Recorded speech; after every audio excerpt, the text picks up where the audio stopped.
John Locke, the greatest political philosopher.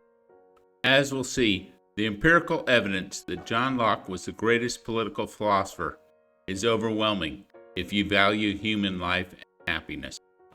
We'll also see that Locke was the first political philosopher ever to give a rational foundation for government and property rights and law generally. Locke was not just a political philosopher, he was also a strong advocate for reason and also a skillful politician and friends with the greatest scientist ever, Isaac Newton. Locke's ideas were the philosophical inspiration for the greatest country ever in the history of the world, the United States of America. His ideas were also the intellectual inspiration behind England's glorious revolution. His ideas formed the major foundation behind English common law, which is used by countries all over the world. The freest countries in the world, including Singapore, Hong Kong, Ireland, Australia, and historically the United States and many others, are all built on the ideas of John Locke. No other philosopher has had this sort of impact. Marx has had a huge impact, but unfortunately, wherever Marxism has been tried, it's left a trail of death, destruction, and devastation. Look at the USSR, China, and Cambodia. These all had some of the greatest human genocides that have ever occurred in the world after adopting Marxist ideas. To the extent that the USA and the UK and many other English common law countries have begun to falter, it's because they've adopted the ideas of Marxism and socialism. As I said, Locke's ideas had a major impact on common law. He was the inspiration behind the English Bill of Rights, the American Bill of Rights, which are quoted by people all around the world as the standard of freedom and good government. He was the first philosopher to create a rational basis for property rights, and therefore a rational basis for natural rights. The Marxists have distorted the definition of rights because they're incapable of creating anything themselves. Rights are something that no one can stop you from pursuing, particularly the government. They are not a blank check to demand that others provide stuff for you. That's called slavery. So the empirical evidence is overwhelming. Those countries that are the most successful, those that promote human life and human happiness, are those that have come closest to following the ideas of John Locke. No other political philosopher even comes close to this record of success. John Locke was born in 1632 in what we would call an upper middle class family today. He attended Westminster School in London as a teenager, and he attended Christ Church at Oxford. He studied medicine, and while at Oxford, he met some famous scientific thinkers, such as Robert Boyle, Thomas Willis, and Robert Hooke. In 1666, he also met Anthony Ashley Cooper, that is Lord Ashley, who had come to Oxford seeking treatment for his liver condition. Ashley was impressed with Locke. In 1667, Locke moved to Ashley's home in Exeter House in London to serve as his personal physician. Locke resumed his medical studies there under Thomas Seiden. Thomas Seiden had a major effect on Locke's natural philosophy thinking, an effect evident in his essay concerning human understanding. Ashley was a founder of the Whig movement and exerted great influence on Locke's political ideas. Locke became involved in politics when Ashley became Lord Chancellor of Shaftesbury in 1672. After Shaftesbury fell from favor in 1675, Locke spent some time traveling across France as a tutor and a medical attendant.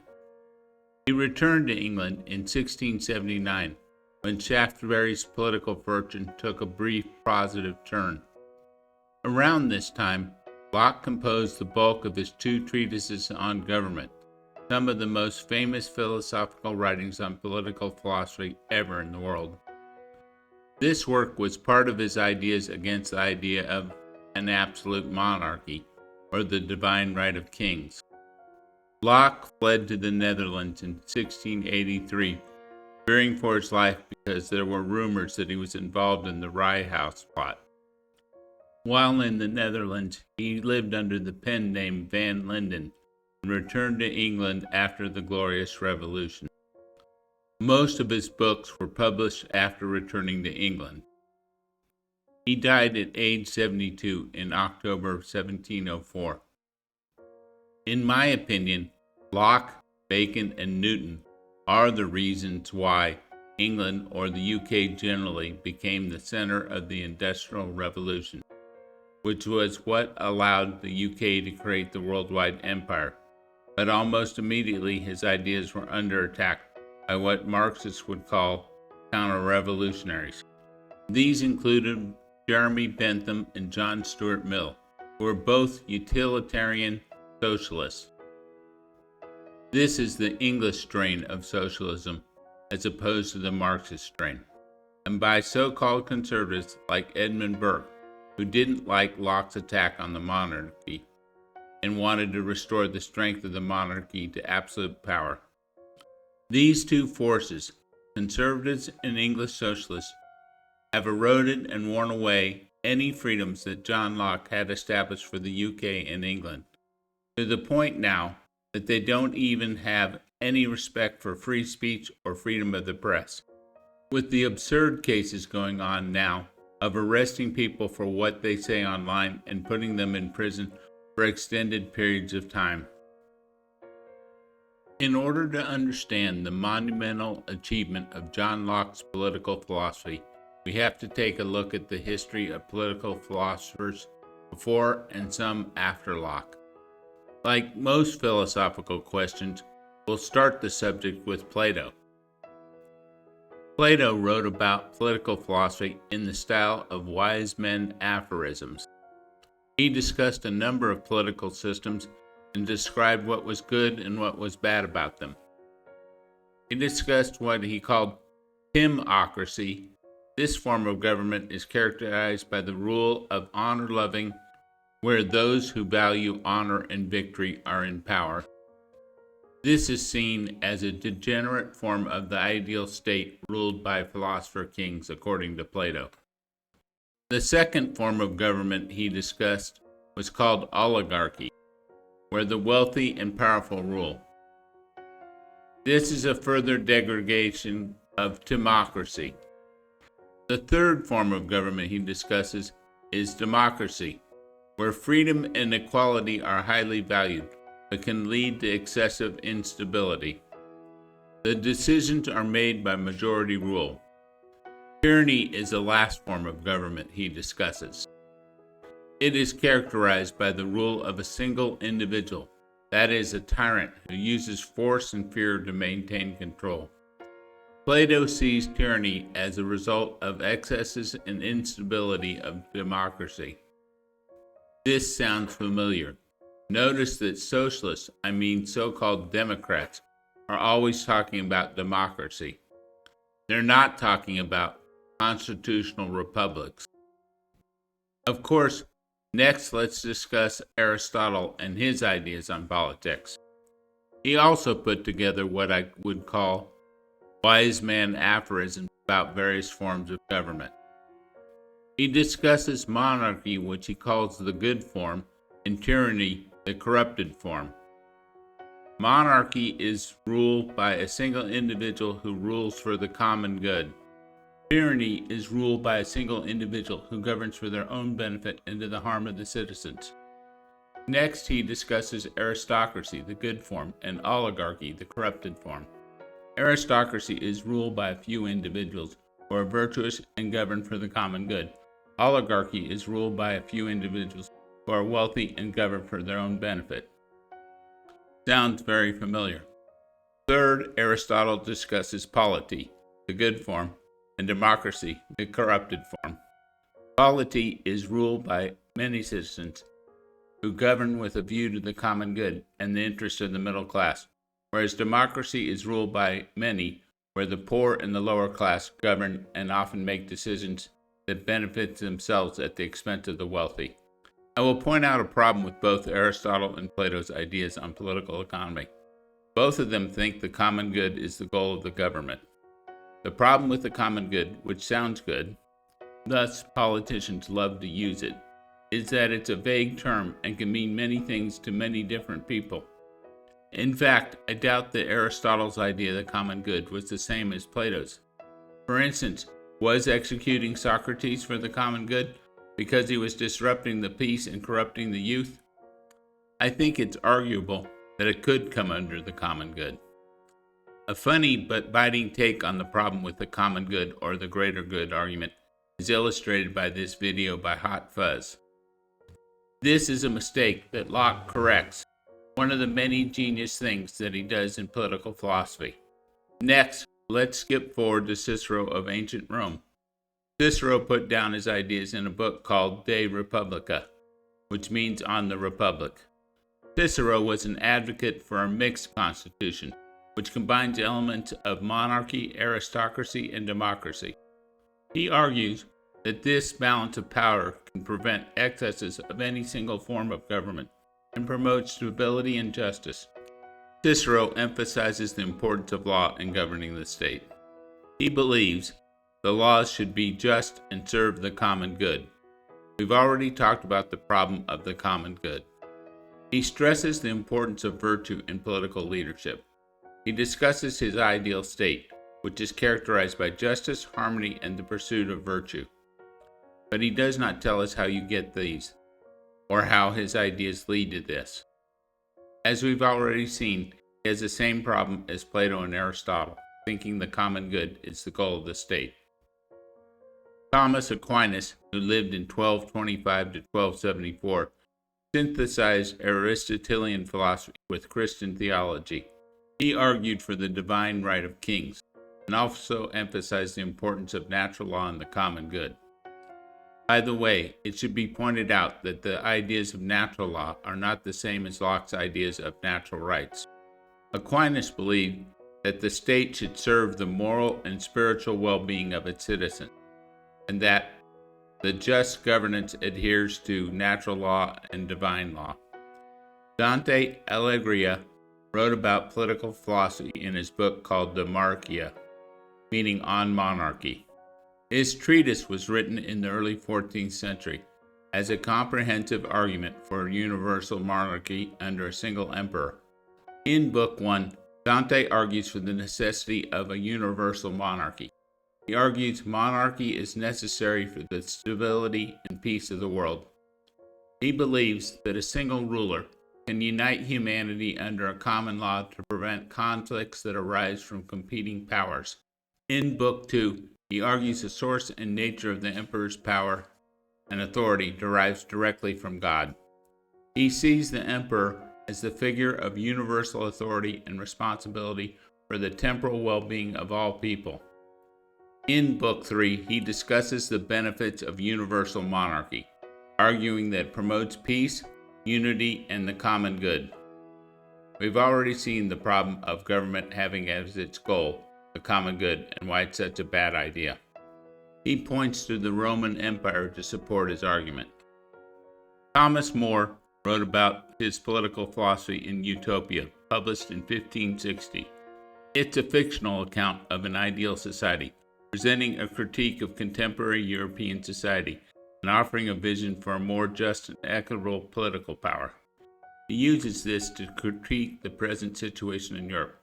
He highlights the stark contrast between the few, wealthy, and privileged, and the suffering of the many, arguing that these inequities are the result of a flawed social and economic system. Utopia is an island. It's a society characterized by communal ownership of property, equality, and strong emphasis on education and public service. Thomas More believes that the elimination of private property will reduce greed and conflict, promote a more harmonious and just social order. Sounds very Marxist. More places a high value on education and public service. More emphasizes the importance of just laws and the rule of law, arguing that the governance should be based on reason and virtue rather than on force or self-interest, but doesn't explain how we achieve that. He is also a critic of colonialism and imperialism, highlighting the exploitation and suffering of the European experience. Once again, More in Utopia argues that the goal of government is to promote the common good. Thomas Hobbes' The Leviathan was published in 1651. It argues for the necessity of a strong, absolute sovereign to maintain peace and order. It was written during the English Civil War. He uses social contract theory to justify rule by a powerful, undivided government to avoid the chaos of the state of nature. Hobbes argues that the state of nature is a condition where life is solitary, poor, nasty, brutish, and short. He argues that the social contract is between the people and not between the people and the ruler. Hobbes argues that the sovereign is absolute, indivisible, and has irrevocable power. It can be a monarchy, which is his choice, or an aristocracy or a democracy. Monarchy is the safest. You have absolute power, no right to resist. The covenant is not with the ruler, but with each other. Thus we see that Hobbes has a very negative view about human nature, and under the state of nature, it's constant war, according to him. Philosophy professors love to lump John Locke with Jean-Jacques Rousseau and Hobbes, under the idea that they're all talking about the social contract. It should be noted that Rousseau is the intellectual influence behind the French Revolution, which is not the same as Locke, who was the intellectual inspiration behind the American Revolution. Rousseau wrote about political philosophy in two books, The Social Contract, published in 1762, and Discourse on the Origin and Basis of Inequity of Men in 1755. Rousseau argues that in the state of nature, humans were free, equal, and happy. So this is the exact opposite of Hobbes. The state of nature is a Garden of Eden, according to Rousseau. However, he argues that the development of private property, agriculture, and inequity led to the corruption of human nature and the emergence of social and political institutions that perpetuate these inequities. Once again, he argues that the point of the social contract is an agreement that the government is to protect the general will and the common good. It's very important to understand what he meant by the general will, which he sees as the collective will of the people aimed at the common good. He argues that the general will is always right, and that individuals should submit their particular will to the general will for the benefit of society. In other words, this is utilitarianism and direct democracy on steroids. He argues, of course, for direct democracy, not representative democracy.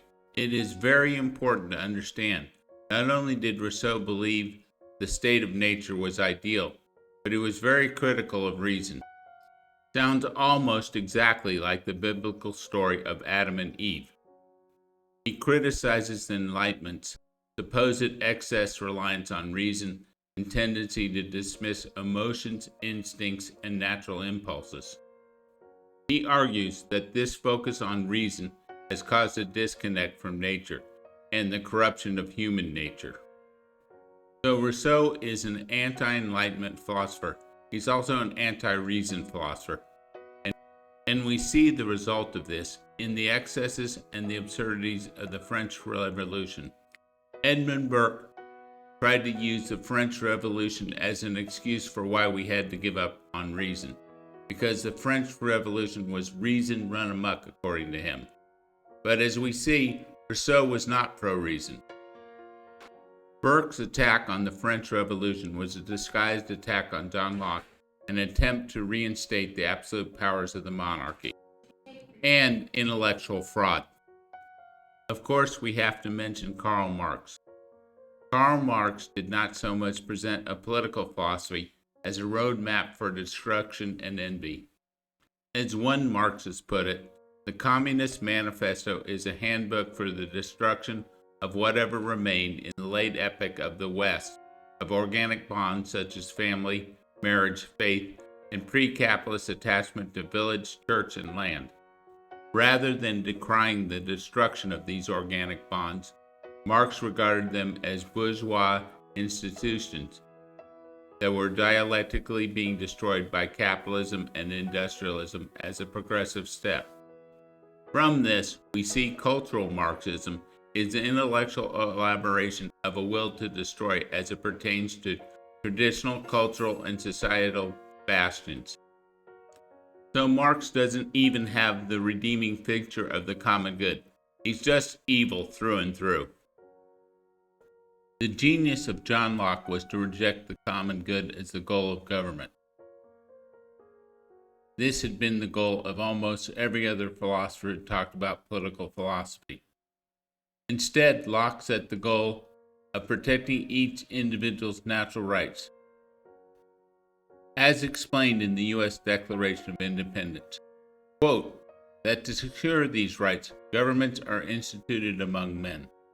Instead of the common good, which is inherently collectivist, vague, subject to demagoguery, and treats people as sacrificial animals, that is, slaves, Locke set the goal of government to be protecting the rights of every person, in other words, freedom.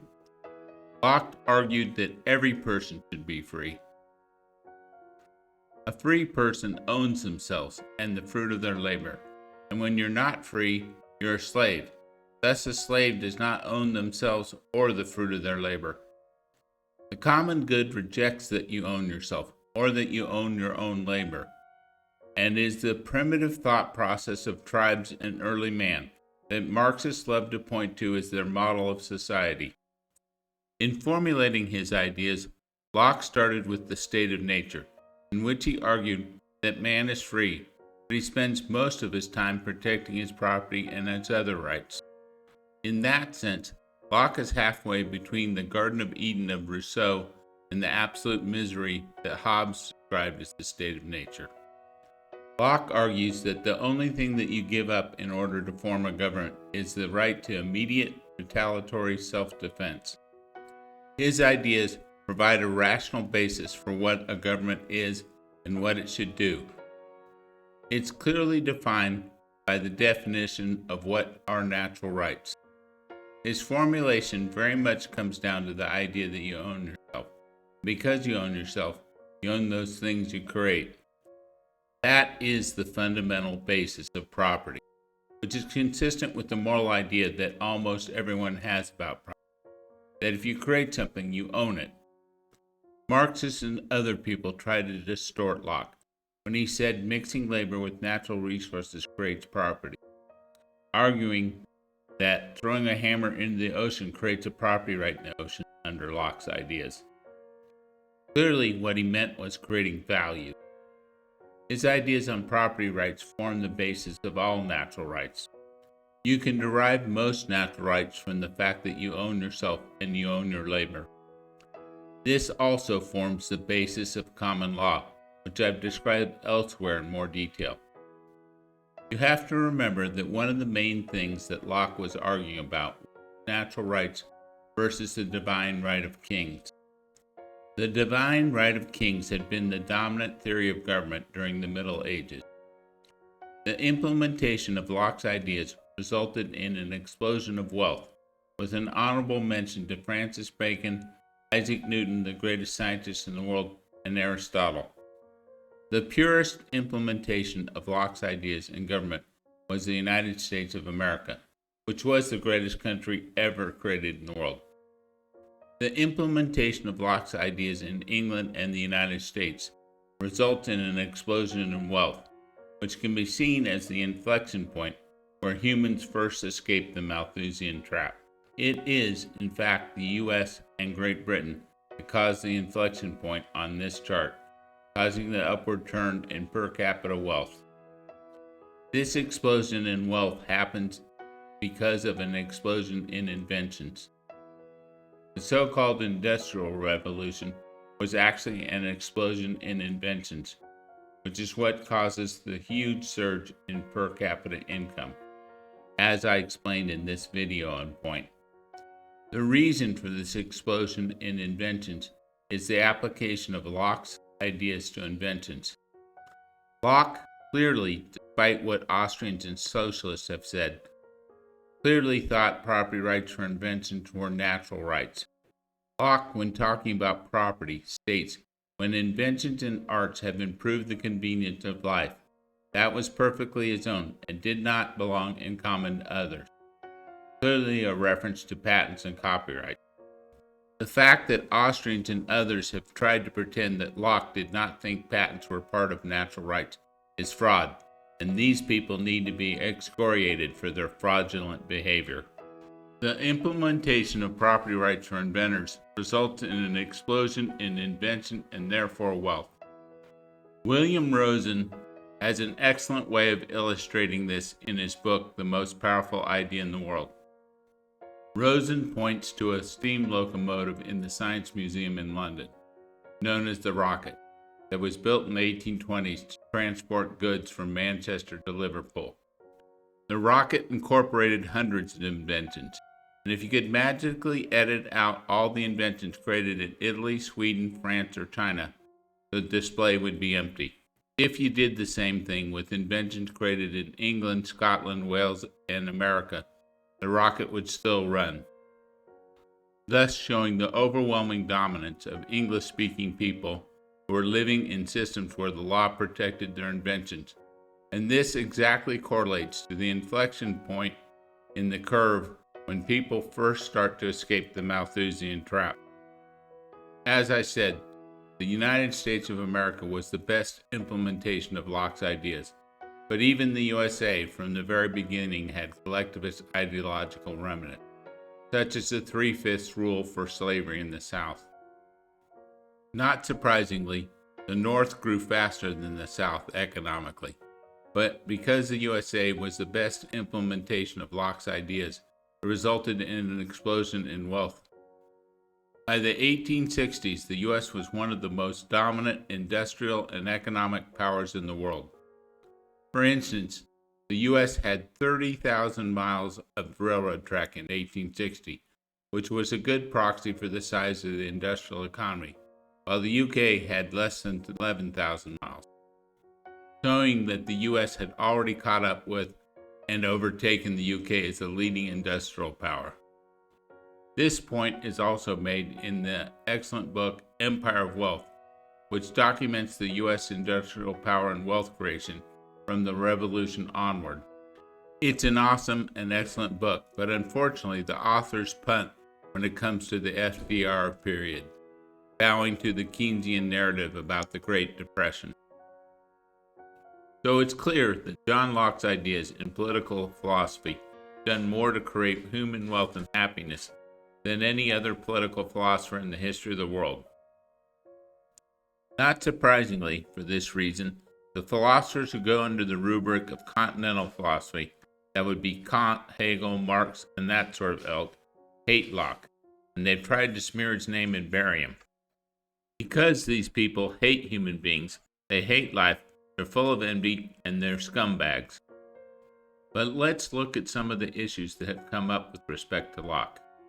In fairness, a bunch of conservatives have also attacked Locke.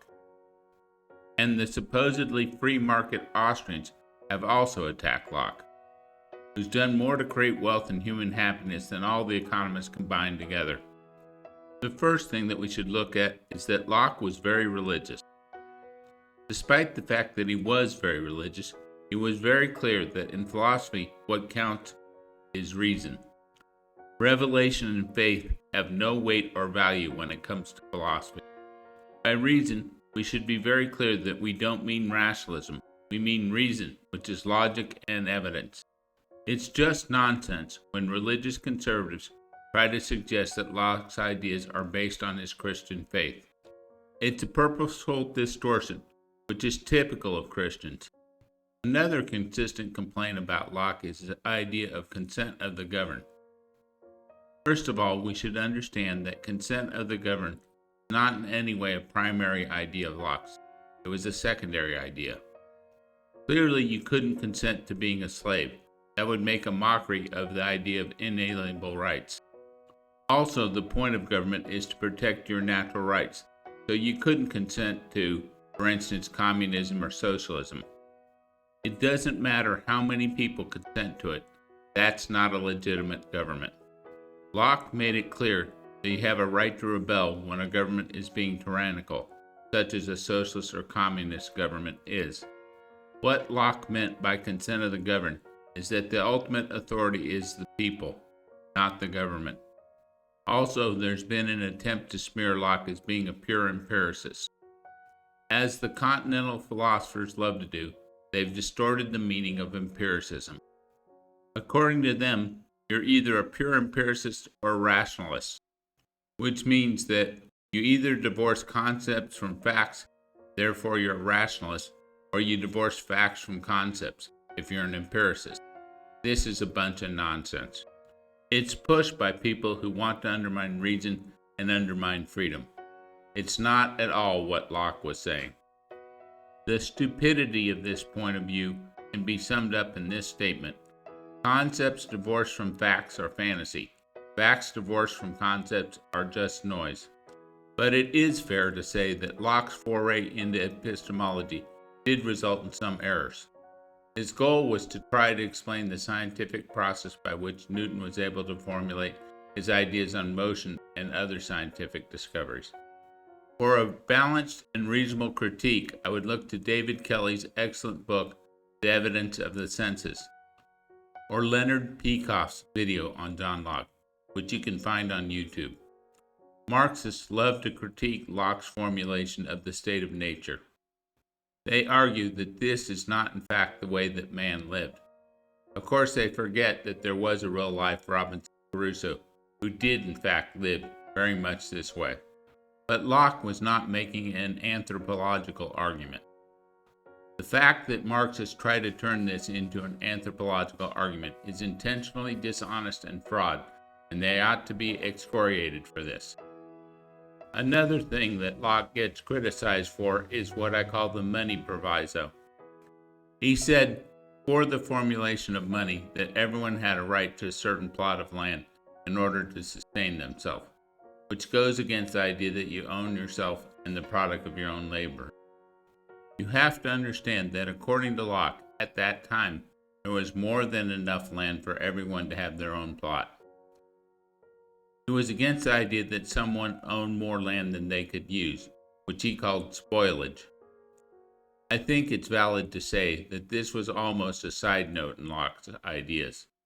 It is not consistent with his ideas of self-ownership or that you own your own labor. Since this was not a core issue, I think we can safely ignore it as a mistake made by Locke. The fact that people want to make this a primary issue clearly is a distraction. One of the common things, particularly pushed by Austrian economists, is that patents are not part of natural rights. This is just complete bullshit, and it's fraud that they're pushing. These people should be excoriated for this nonsense. As this passage shows, John Locke recognized patents are property. John Locke was a genius for dropping the whole idea of the common good, which was a collectivist idea as the basis of government. The basis for government, according to Locke, is the idea that government should protect everyone's natural rights. In other words, the rights necessary to be free. He formulated a rational basis for property rights, which had just been sort of arbitrary up to that point, based on whatever the government says. It's important to point out that natural rights are not the same thing as natural law. Locke's ideas lived on in both the U.S. Constitution and the English Bill of Rights, which is mainly historical now, and the U.S. and in common law. Common law has influenced law all around the world, except of course now the Marxists are trying to destroy it, including the presumption of innocence and many other maxims of common law, such as any law against reason is invalid. The empirical evidence for the success of John Locke's ideas is overwhelming, but as Millet would say, its justification is not utilitarian, it's moral. The morality that no one has a right to make anyone else a slave. Long live freedom, damn it.